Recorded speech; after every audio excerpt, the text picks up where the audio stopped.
මංගල කරුණ වල පළවෙනි එක මොකද්ද? අසේවනාච බාලාණං.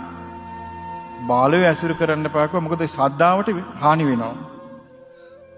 පණ්ඩිතානංච සේවනා සත්පුරුෂයන් ඇසුරු කරන්න. පූජාච පූජනීයානං පිදී යුතු උතුමන් පුදන්න.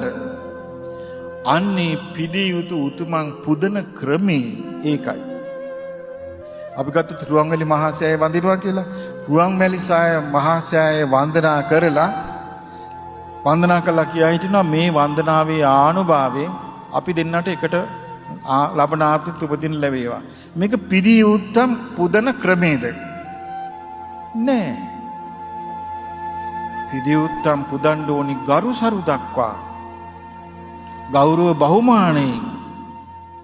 පිදී උත්තම් පුදන්න ඕනේ උතුම් අදහස් වලින්.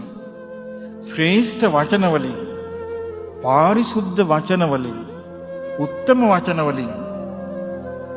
සම්භාවනීය අදහස් වලින් පිදී උත්තම් පුදන්න ඕනේ. අන්න එහෙම පිදී උත්තම් පුදනකොට ඒකේ විපාක මොකද්ද? පිදී උත්තම් උතුම් විදියට පුදනකොට ඒක උතුම් විදියට ලැබෙනවා. ඒ උතුම් විදියට ලැබෙන්නේ කොහොමද? පිදී උත්තම් උතුම් විදියට පිදී ඉස්සල්ලාම ලැබෙන්නේ එයා නීචාත්මකට යන්නේ නැහැ. බොහෝ විට දෙවියන් අතර උපදින්න ලැබෙනවා. දෙවියන් අතර උපදින්න ලැබුණොත් තියෙන වාසිය මොකද්ද? ධර්මයේ ඇහෙනකොට ඒ ධර්මයට හිත යොමු වෙනවා. ඇයි හේතුව? පිදී යුතු වස්තුන් හරි විදියට පුදලා. හරි විදියට පුදලා. නුවණින් යුක්තව පුදලා. කරුණ සහිතව පුදලා. මනාකොට මෙනෙහිකොට පුදලා. එතකොට මොකද වෙන්නේ? දෙවිවරු දහම් කතාව කරනවා. අහගෙන ඉන්නවා. ගෞරවය ඇති වෙනවා. ඇයි හේතුව? ගරු කළ යුතු දෙයට ගරු කරලා. ගෞරවය ඇති වෙනවා.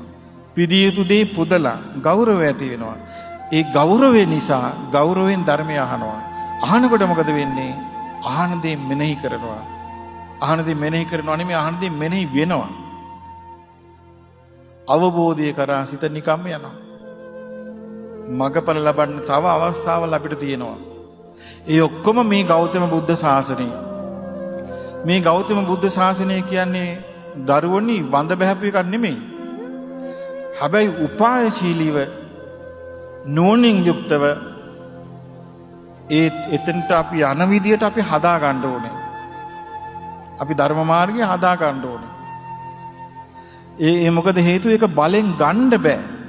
බලෙන් ගන්න බැරි මේ සංස්කාරයන්ගේ තියෙන අනිත්‍ය නිසා, වෙනස් වෙන ස්වභාවය නිසා, තමාගේ වසඟේ නොපවතින නිසා ඉල්ලලා ගන්න බෑ. හැබැයි සකස් වෙලා තියෙන දෙයින් ලබා දෙනවා.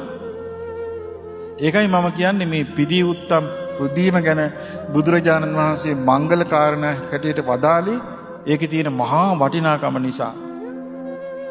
අපිට මේ ආත්මේ හරියට පාවිච්චි කළොත් ආයි වෙන එකක් ඕනේ නැහැ. මේ මනුස්ස ආත්මේ හරියට පාවිච්චි කරොත් ආයි මේ පල්ලෙහාට එන්න ඕනෙත් නැහැ. ආයි වෙන මනුස්ස ආත්මයක් ඕනෙත් නැහැ. මේ ආත්මය හරියට පාවිච්චි කළොත්, හරියට නෝනින් කල්පනා කරලා හසුරුවා ගත්තොත් මරණින් මත්තේ චාතු මහරජකෙන් උඩ දිව්‍ය ලෝකයකට යන්න පුළුවන්. ඒක පුද්ගලයෙක් අරන් යනවා නෙමෙයි. ඒ කියන්නේ මට යන්න ලැබේවා කියලා යන්න ගමනක් නෙමෙයි. අපි ගම්මු කෙනෙක් හිතනවා මට මරණින් මත්තේ දිව්‍ය ලෝකෙට යන්න ඕනේ. එහෙම යන්න බෑ. එකන් යන්න කෙනෙක් නෑ. මම දෙවියන් අතරට යනවා කියලා අදිෂ්ඨාන කළා වැඩක් නෑ. එහෙම යන්නේ නෑ. එහෙනම් මොකද්ද කරන්න තියෙන්නේ? තමන් සරණ ගියපු ශාස්ත්‍රුන් වහන්සේ සිහි කිරීම පමණයි. අන්නේ වෙලාවට තමන් ගෞරවයෙන් වන්දනා කළ මහ බෝධිය, තමන් ආදර ගෞරවයෙන් වන්දනා කළ රුවන්වැලි මහා සෑය, අන්නේ පින ඉස්සර වෙනවා. ඒ පින තමයි තමන්ව අරන් යන්නේ. පුද්ගලික නෙමෙයි ගෙනියන්නේ, පින විසින්. මේ පින රැස් කරගන්න වයස ભેදයක් නැහැ. පිනට වයස ભેදයක් නැහැ. නාකි වෙනකම් බලන් ඉන්න එපා. මහලු වෙනකම් බලන් ඉන්න එපා. හැරමිටි වාරු වී යනකම් බලන් ඉන්න එපා. පිනට වයස ભેදයක් නැහැ. පිදී උත්තම් පිදීමට වයස ભેදයක් නැහැ. පිදී උත්තම් සත්කාර කිරීමට වයස ભેදයක් නැහැ.